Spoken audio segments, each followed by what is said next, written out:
Salut tout le monde, ici Check and This. Je vais laisser parler une vraie Iranienne. Il faut libérer les femmes en Iran.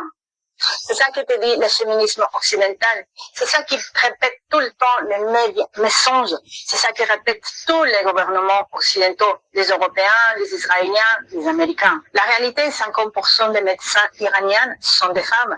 60% des universitaires sont des femmes. 60% des diplômés universitaires en Iran sont des femmes. Plus de 1200 femmes juges iraniennes sont en activité. Près de 70% des diplômés iraniens en sciences et en ingénierie sont des femmes. Le taux d'alphabétisation des femmes en Iran est de 99%. La mortalité maternelle en Iran est 16% par rapport à les États-Unis qui c'est 19%. Il existe 16 000 clubs sportifs féminins, 3300 médailles remportées par des athlètes féminins au niveau international. Le taux de chômage des femmes est de 13%. Le taux de participation des femmes au Parlement, 60%. En Iran, les femmes peuvent conduire des voitures, des avions, des bus, occuper presque tous les postes, à l'exception de celui des stars du porno ou des créatrices de contenu en ligne.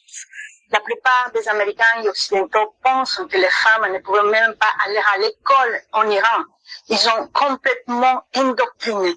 Et pire encore, ces féministes blanches, privilégiées, qui crient la liberté des femmes iraniennes, mais ferment les yeux face à des viols des filles et des femmes de la réseau Epstein, ou dans les cercles de pouvoir de leur propre pays.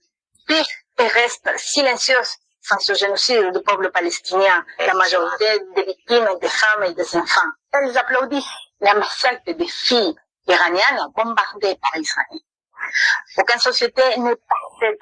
Il y a encore du machisme, de la répression, de la violence envers les femmes.